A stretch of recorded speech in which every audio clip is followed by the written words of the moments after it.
मित्रों, महाभारत में जब कौरव और पांडवों के बीच में चौसर का खेल आरंभ हुआ, दुष्ट शकुनी के चाल में पांडव फंसते चले गए। धर्मराज युधिष्ठिर अपना धन, भाई सब कुछ हार चुके थे और आखिर में अपनी पत्नी को दांव पर लगा दिया और दुर्भाग्य ऐसा कि पत्नी को भी हार गया। दुर्योधन अवसर के ताक में था, अपने अनुज को आदेश दिया दुशासन को कि जाओ और द्रौपदी के बाल पकड़कर खींचकर भरी सभा में उपस्थित करो।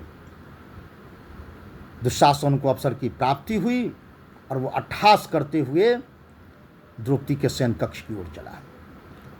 द्रौपदी अपने दासियों के साथ अपने शयन कक्ष में थी और दुशासन द्रौपदी के शयन कक्ष में पहुंचता है और अपने साथ चलने के लिए कहता है। द्रौपदी इनकार करती है और तत्पश्चात दुशासन उसके बाल को पकड़ते हुए खींचते हुए भरी सभा में ले आता है। और जब द्रौपदी को इस बात की जानकारी होती है कि उसके पति पांडव युधिष्ठिर जुआ के खेल में, चौसर के खेल में उसकी अपनी पत्नी को वो हार चुके हैं, बदहवास हो जाती है, स्तब्ध हो जाती है। द्रौपदी कुछ सवाल पूछती है। उस सभा में उपस्थित सभी सदस्यों से, सभी लोगों से द्रौपदी कुछ सवाल पूछती है। सबसे पहला सवाल पूछती है कि क्या पत्नी पति की संपत्ति है। फिर दूसरा सवाल पूछती है कि क्या पति बिना पत्नी के सहमति के अपनी पत्नी को जुआ में, चौसर में दांव पर लगा सकती है। तीसरा सवाल पूछती है कि क्या कौरवों के राज में न्याय और धर्म की समाप्ति हो चुकी है, क्या सब समाप्त हो चुका। पूरी सभा स्तब्ध हो जाती है। द्रौपदी संकट में है, द्रौपदी की लाज संकट में है। और हमें यह नहीं भूलना चाहिए कि द्रौपदी श्री कृष्ण की अनन्य भक्त है और द्रौपदी संकट में है, लेकिन श्री कृष्ण नहीं आते हैं। श्री कृष्ण अलग है। द्रौपदी द्रोणाचार्य के पास पहुंचती है और द्रोणाचार्य को कहती है कि हे कुलगुरु, आप हमारे लाज की रक्षा करें, दुष्ट दुर्योधन से हमारी रक्षा करें। लेकिन द्रोणाचार्य चुप हो जाते हैं, मौन, स्तब्ध। फिर भी हमारे द्रौपदी की लाज की रक्षा करने श्री कृष्ण नहीं आते हैं। फिर द्रौपदी भीष्म पितामह के पास पहुंचती है। भीष्म पितामह के समक्ष कहते हैं कि भीष्म पितामह अपने कुलवधू की लाज की रक्षा करें। लेकिन भीष्म पितामह भी अपना सर नीचे झुका लेते हैं। फिर भी श्री कृष्ण नहीं आते हैं।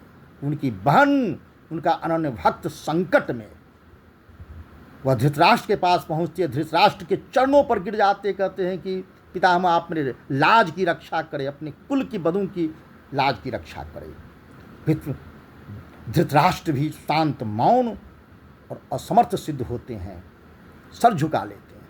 लेकिन फिर भी गोविंद श्री कृष्ण द्रौपदी की लाज की रक्षा करने नहीं पहुंचते। सभा में उपस्थित एक एक व्यक्ति के पास अपने लाज की रक्षा के लिए द्रौपदी जाती है, सबसे गुहार करती है, पुकार करती है कि सभा के कोई व्यक्ति सामने आकर मेरी लाज की रक्षा करे। लेकिन कोई नहीं पहुंचता।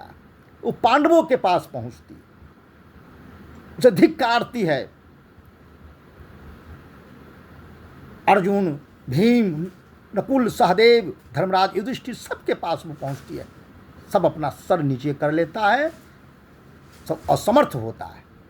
फिर भी गोविंद नहीं आते। दुशासन के हाथ द्रौपदी के चिर की ओर आगे बढ़ता है। द्रौपदी पुकारती है कि हे कृष्ण, कहाँ हो कृष्ण, आओ मेरी लाज की रक्षा करो।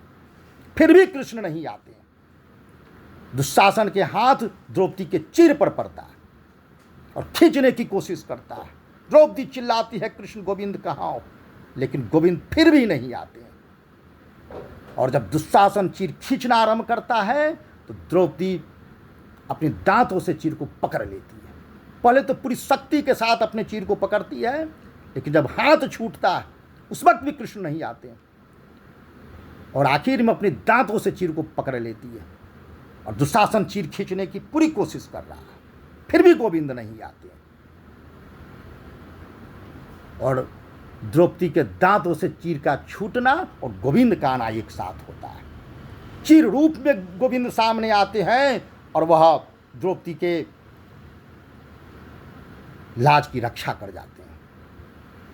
मेरे भाई और बहनों, हम सबके जीवन में भगवत प्राप्ति कैसे हो, हम सबके जीवन में ठाकुर का आगमन कैसे हो, हम सबके जीवन में राम कृष्ण गोविंद कैसे आए, ये जब तक जगत के लोगों पर विश्वास आप करते रहेंगे कि वो मेरा है, ये भीष्म पितामह, धृतराष्ट्र, पांडव, नकुल, सहदेव, इन जैसे व्यक्तित्वों पर आप विश्वास करते रहेंगे, हम सबके जीवन में गोविंद नहीं आने वाला है। जब तक आप अपने आप पर मैं अहम जब तक आपको रहेगा, तब तक गोविंद नहीं आएंगे। जब तक पूर्ण शरणागति नहीं होगी, जब तक ठाकुर के चरणों में पूर्ण समर्पण नहीं होगा, ठाकुर का आगमन नहीं होगा।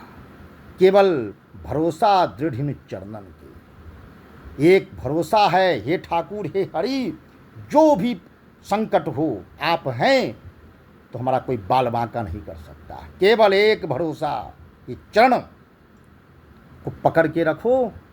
ठाकुर कब आपके जीवन में आ जाएंगे ये कहना मुश्किल है। हरिओम नारायण।